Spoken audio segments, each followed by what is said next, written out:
So hi, Catherine. How are you today?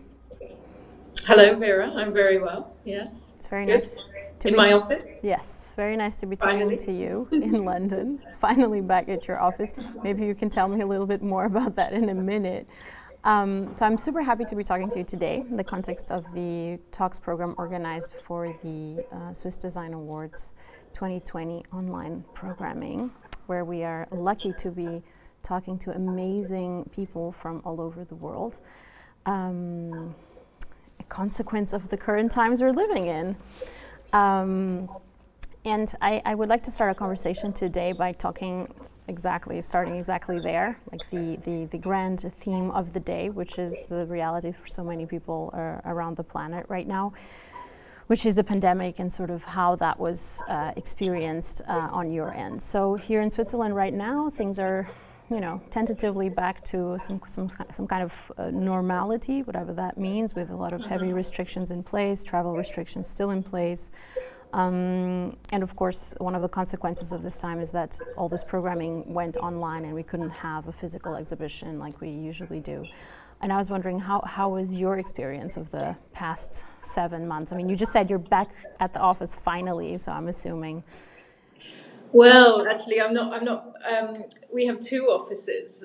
So the project that I'm working on is to develop a new V&A for the other side of London, in East London. We're building two buildings, and so I'm currently back at work a few days a week in our temporary offices on site because construction is continuing. Oh, wow. But the museum is just reopened, but it's not reopened fully. It's been a real challenge of slowly sort of re-emerging back into how we were before lockdown. And it will continue to take time to get up to full capacity. So that I won't be returning to South Kensington for a while. We've got a collection centre which is near the museum, which my team are starting to go back to because we're looking at objects, thinking through the future displays at V&A East. So it's an incredibly sort of challenging time, both getting used to new ways of working, and then the museum itself is opened back up to 5 days a week now. We've got restricted sort of areas that visitors can go to because it's incredibly complex to plan reopening of a museum of the scale of the V&A at South Kensington. We have like 9 linear miles of galleries, and we can't accommodate everybody because it's also about sort of social distancing and safety rules for staff. We can only have a certain amount of people back in the building working, and those people are essential to the day-to-day running of the museum. So we have a lot of technical staff and conservation staff. So it's kind of funny, like colleagues of mine have been going back into the museum and like really having these incredibly emotional moments of like realization of how much they miss the physical sites, being connected to objects. But yeah, I mean, overall, since this all began, I and my team have not stopped working at all. So we furloughed 75% of the museum staff because we had a scheme here in the UK which enabled people to be supported by the government. This is a horrific sort of time for the cultural sector financially. And so everybody is using all means at their disposal to try and sort of stem economic devastation, essentially. So a lot of colleagues have had a very long, time off, unexpectedly, which is strange, I think, psychologically. But because our project is, 3 or 4 years away from opening, we're still in planning mode, so we could keep going. And, I'm sure others who you've been talking to have been speaking about the kind of weirdness of, that shift from, having face-to-face interaction with colleagues, being in your place of work, especially in the museum, being connected to the material culture that you're, interrogating, and suddenly to have that removed is, it's been a real roller coaster emotionally, and I think at the beginning, it was, it felt kind of it felt kind of interesting to be forced to work in different ways. It felt also quite lonely. I live on my own, so then that was kind of like, wow, I didn't realize how much I rely on my job to for a sort of the social dimension. And I'm sure you're the same. You know, you go to openings and events and talks, and and suddenly all of that sort of closed. But the exciting thing is we've been trying within the V&A to sort of be responsive to this particular moment, and colleagues in our design and architecture department who initiated the rapid response collecting sort of strand of activity started to sort of translate that into a sort of series of pandemic objects collecting and writing. So those of us that were still around have been, actively blogging about the way in which objects, everyday objects in our environment suddenly has taken on a completely new meaning in the pandemic. And that's been fascinating, actually, to have this quite dynamic kind of responsive mode of the museum, especially of the museum of this scale, which is often quite slow to respond. I mean, it was quite incredible. You put it together in a matter of weeks, where we started seeing some output of that, and I think it's so interesting. I mean, definitely the rapid response collecting unit is usually super prescient in times like these. I remember already since a few years, it's come up with really interesting ways to talk about contemporary issues, and I think that project is extremely important. I also saw that it keeps on going, so it keeps on amassing, and I even saw that I think at the V&A Dundee you had a first display of some of the objects that were collected. Am I right? That's right, yeah. Dundee sort of runs its own program, and similarly has been wanting to and very proactive in responding to this moment. And as we both online and as we open up, and then of course here, with the centrality of the Black Lives Matter movement at this moment in time too, that's given a lot of urgency to intersecting issues, and so it's felt like a really important moment for my sector particularly to be using the museum as a cultural platform for debate, for discussion, for internal reflection on how we do things and why we do things, and both giving audiences respite from the pandemic through just sort of pleasure and joy of things and of ideas, but then also giving provocation to people who do want to think about what is going on and think about the kinds of activities that are in creative terms and design terms, ideas that are coming forward and work that's being made at this moment, but also just the space for discussion and for greater sort of global understanding. I think that's what felt sort of super interesting. I mean, what is really interesting is that on the one hand, the V&A, the South Kensington location is, I don't know in which part of the top 5 of London attractions it is, but it's probably high up in that list. And it is such a presence. It's always open. It was always free. You can always just walk in, even if you just have 5 minutes, and it sort of just makes you completely, sort of aware and makes you come into contact with any kind of art or just something beautiful to sort of change the pace of your day. I mean, it is a wonderful and incredible place, and it has such an important place also in the social and cultural life of the city, also internationally. So I guess that must be a huge challenge to be able to sort of respond to this moment in that location, but specifically the V&A East. And I remember I heard you talk about it with Liz Diller earlier this year in January, in what seemed like a different century and a different moment. But it was so interesting to see how you were really, with the project of the V&A East, really trying to create conversations and a very strong community within the specific location of the museum in East London.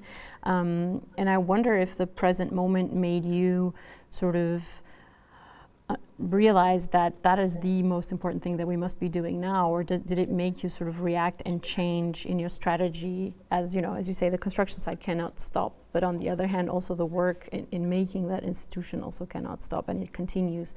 And the museum being such an important sort of space of encounter for the community in East London, how does your strategy sort of, you know, gain more strength or change or react to this moment right now? Yeah, I think that's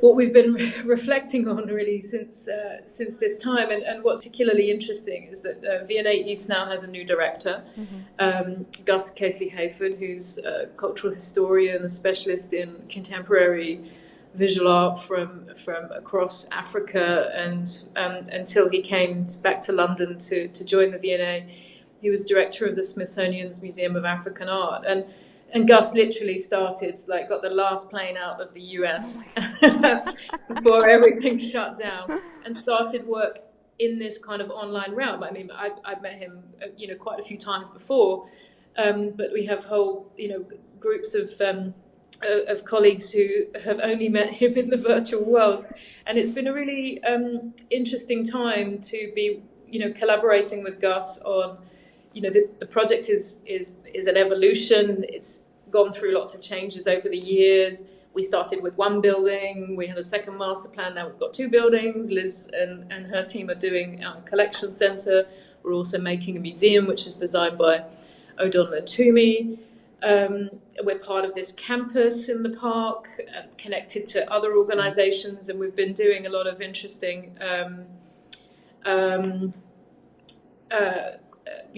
projects with different communities in the four kind of local boroughs in which we work.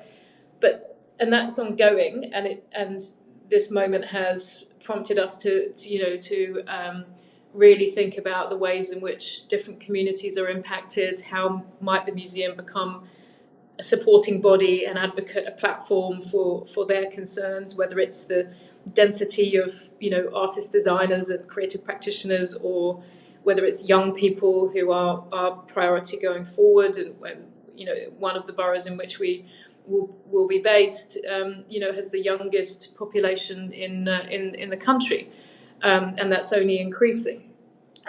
So we're thinking a lot about their needs, and talking to those communities through different sort of methods, about what they would want from an institution like ours, how we can make it together. But Gus coming on board is really, has been a really great opportunity with this sort of COVID moment, sort of slightly stretching things out to, completely sort of transform our vision, focus in on what, it's not about making a sort of second mini South Kensington. It's about making an institution that has real purpose and a an audience, people-focused mission, as well as the kind of quality of collecting and scholarship and display and experience that you would expect from an institution like the V&A, but also something that's markedly sort of different to your experience at South Kensington. So this time has given us time to think, and time to sort of really push ourselves to be incredibly ambitious, and it feels terrifically exciting. And at the same time, you realise just how privileged we are, because the cultural sector is facing such a hard time, and we are facing a hard time. But it gives you more impetus to know, to try and create as much sort of positive benefit as is possible, and to know that we are continuing. In the face of other organisations, potentially not being able to carry on as usual, it really does clarify, how important our mission is to be exploring the power of design and creativity to sort of transform lives, whether that's personally or in a more sort of systems sort of focused way. And that feels terrifically exciting. And I think what we we've had to stop some of the work that we were doing directly in relation to our sort of immediate communities. We, because of social distancing and because some of the activities that we've been doing have to be face to face because they're engaged in making or they're about sort of, forms of consultation that are really important to sort of build relationships and develop our ideas. But did you pass them to the digital realm? Because there was such a big digital turn in general. I feel like, on the one hand, because of panic, on the other hand, because, I don't know, maybe cultural workers are just not used to not having anything to do and they just had to continue producing. We can also talk about capitalism and its many evils in a later stage, but you decided not to. So that was a conscious decision? It just interrupted and you will start again the programming, or how did you? Yeah, I mean, we thought long and hard about this. It's really difficult, and a lot of the projects that, some of the projects that we were doing were not translatable to online, and then with some of the consultation, for a better word, kind of ongoing work we've been doing with young people, it's just not appropriate, actually, because all sorts of different reasons, because of what those young people are facing and dealing with within their own lives. I think there's a lot, or the question of sort of, I don't like the term, but the question of digital poverty is really, really pronounced. You can't assume everybody has access to those tools, and it felt like it would be overburdening, to try and sort of march on relentlessly. And a lot of this is also sort of, it's quite private work at the moment. We do public activities, but we're still in this sort of R&D phase. So we've sort of essentially delayed some things. We have had kind of collaborative projects go ahead. We usually do a summer school for young people, and that was sort of translated online, and it's an opportunity to experiment and pilot. But there's nothing like working with a designer in person when you're making something. And I think colleagues of mine who teach have been saying how on the one hand it's sort of freeing, but on the other hand you are absolutely missing this sort of connections. So we're starting up again our kind of young advisory group who we'll be working with in a paid capacity later on in the year, depending on, of course, what happens with the second wave. But what we want to make a safe space for those young people to bring different collaborators in and out of that process, and to really work very seriously with young people and I'm talking sort of 16 to sort of 25-year-olds, to work very seriously and to ensure that they feel like they're being listened to and that they're contributing to the development of this place. Part of that work is we've got some new residents who are joining us actually from next week, and it might be a part like online and digital and part physical residency. They're called the Resolve Collective. They're sort of architects and urbanists who work in a very interesting way, embedded with local communities, making building projects, making sort of programs and spaces.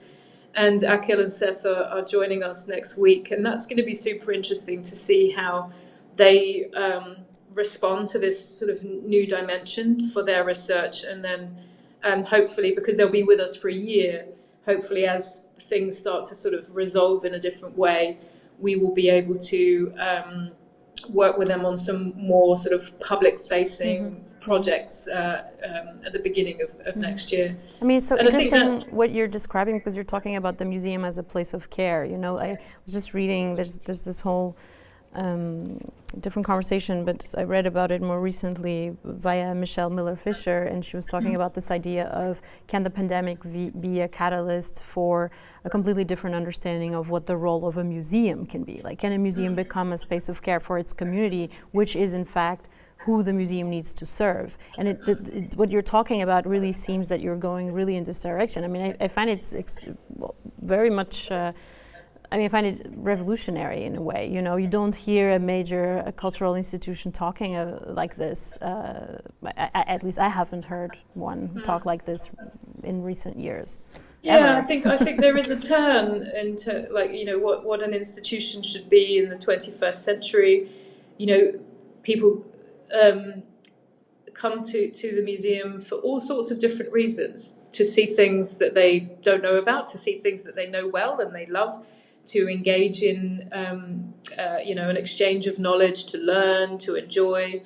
But also, you know, we've had so many kind of great pioneering programs at the V&A in South Kensington, where our Friday Lates, for example, are increasingly about the museum, you know, being taken over and becoming a sort of safe space for all forms of, you know, kind of experimental practice, or practice that allows us to engage with some of the more problematic sort of, you know, challenges of the world today.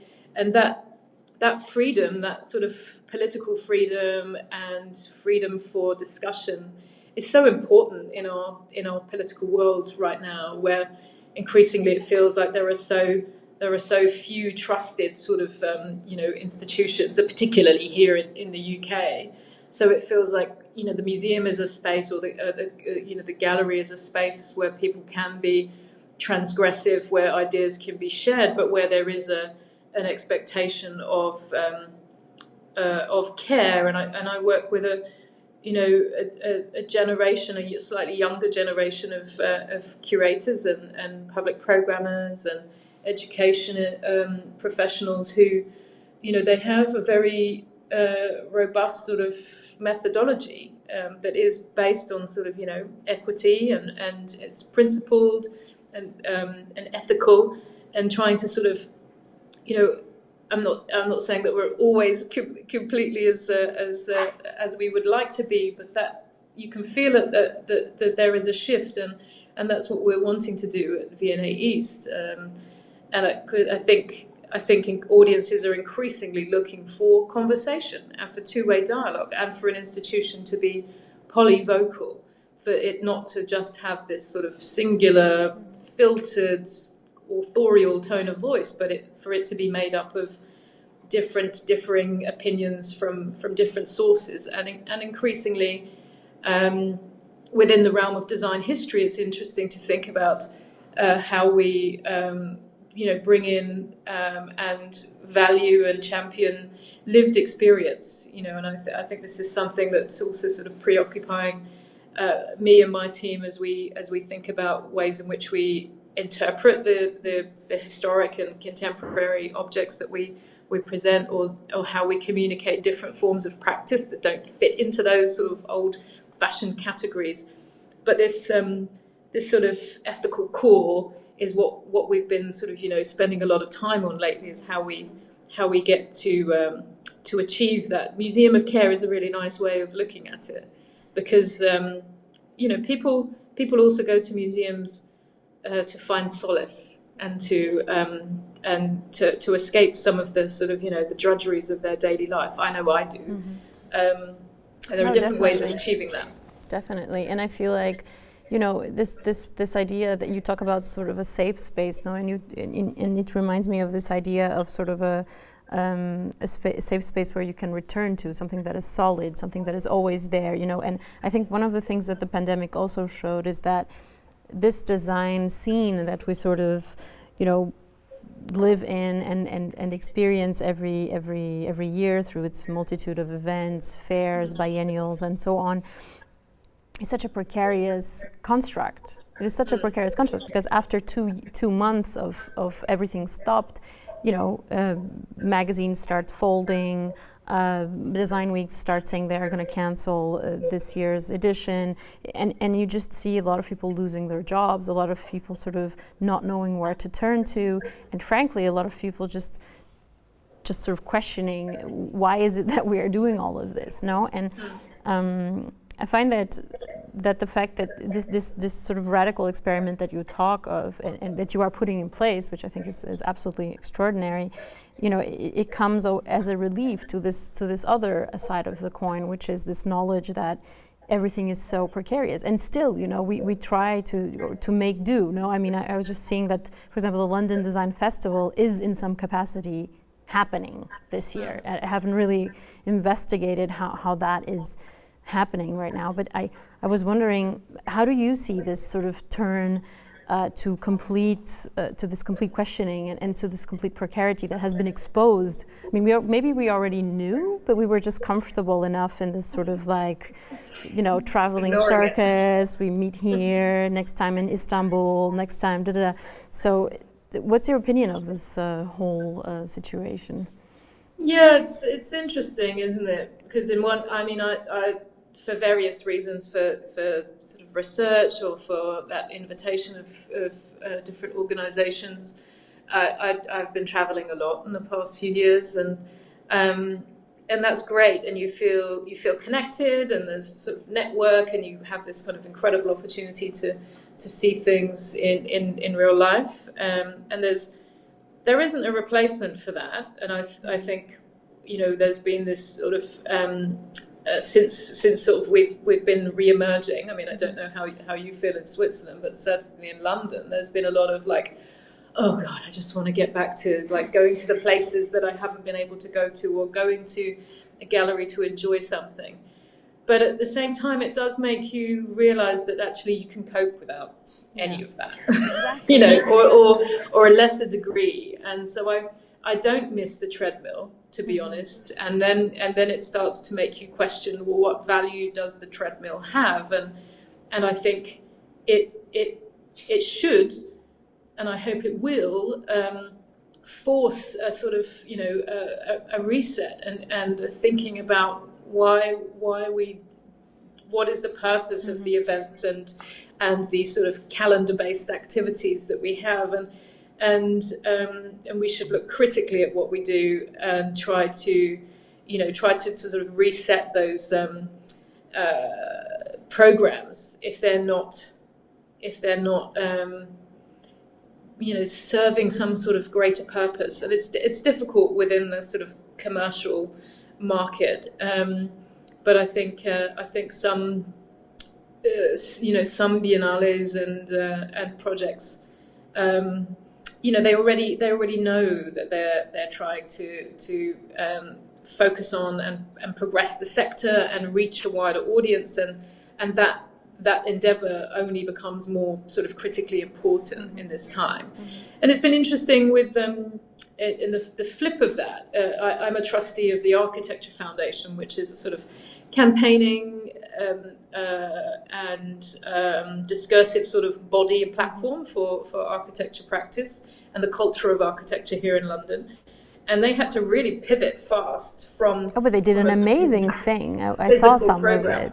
Of it. Yeah, exactly. Yes, the 100-day studio, which had everything online, 5 days a week, you know, set sort of times every evening, talks and panel discussions, and an open call for anybody to sort of propose program. I did a reading because there was a sort of bedtime stories, you know, event every night, and that's been so fascinating because it's, you know, going from a pure physical program, so, you know, lectures in concert halls and exhibitions in different spaces and walking tours.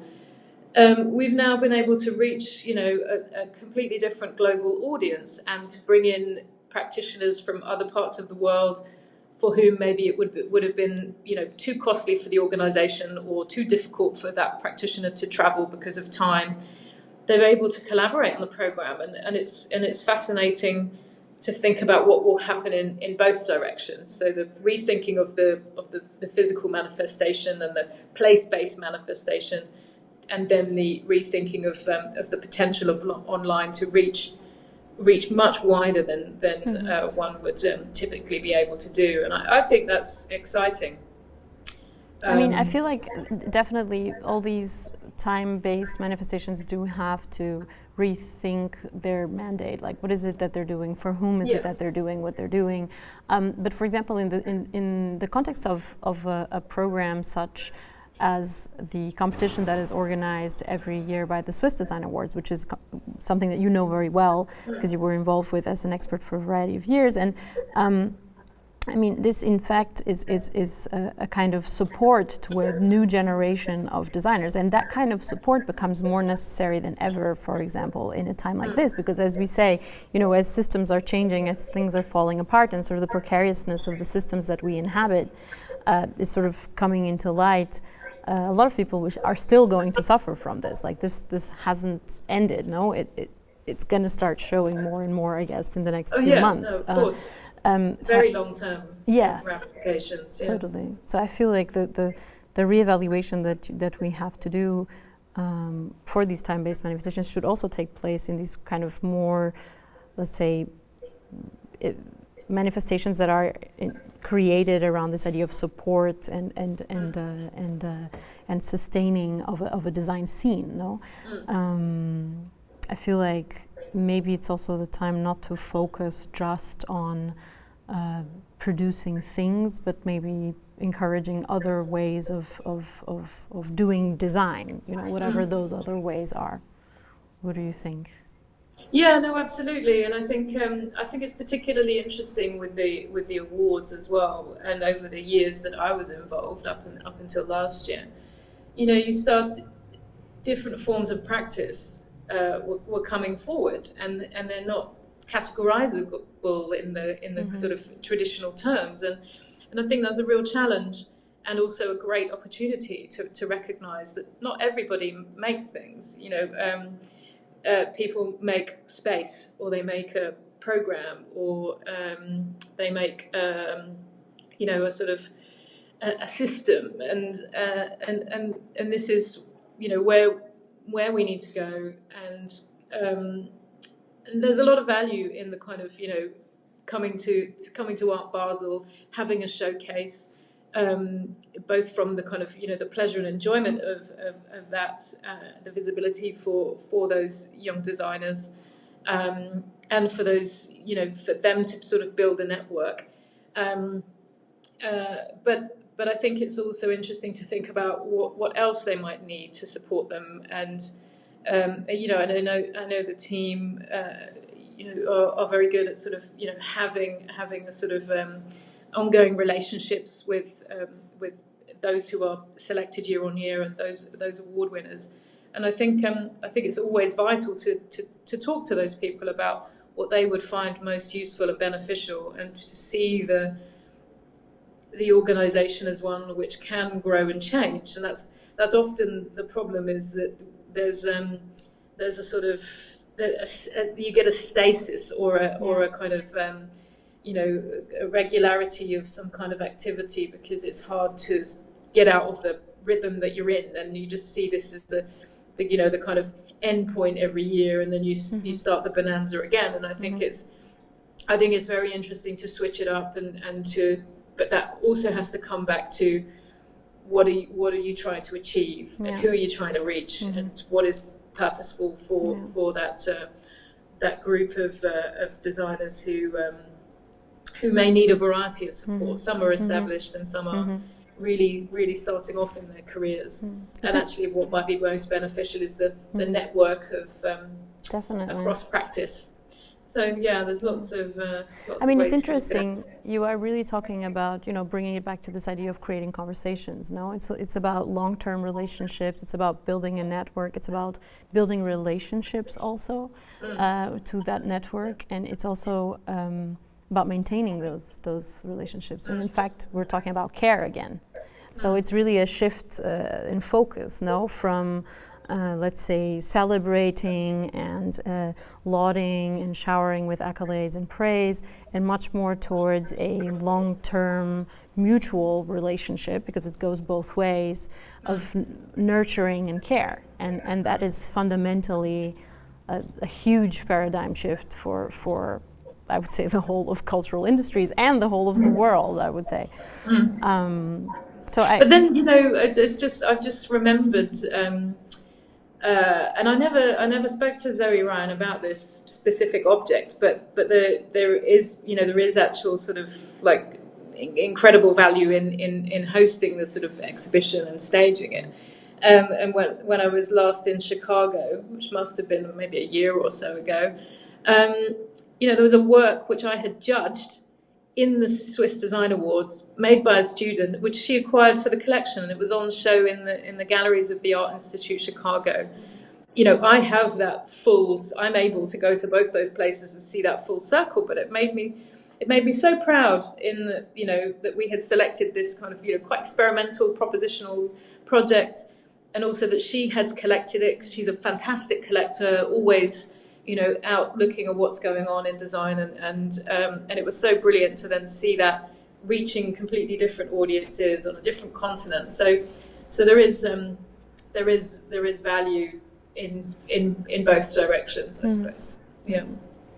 Well, that's great. Well, I would like to finish our conversation with, let's say, a final question or thought from you. I feel like for the designers that are engaging with the Swiss Design Awards and sort of starting out a career in this dire moment of our life in this planet, I was wondering, what can they be hopeful for, or what can sort of get them out of bed in the morning? Would you have like a specific advice for continuing, for starting out, for engaging with the design world at this particular moment in time?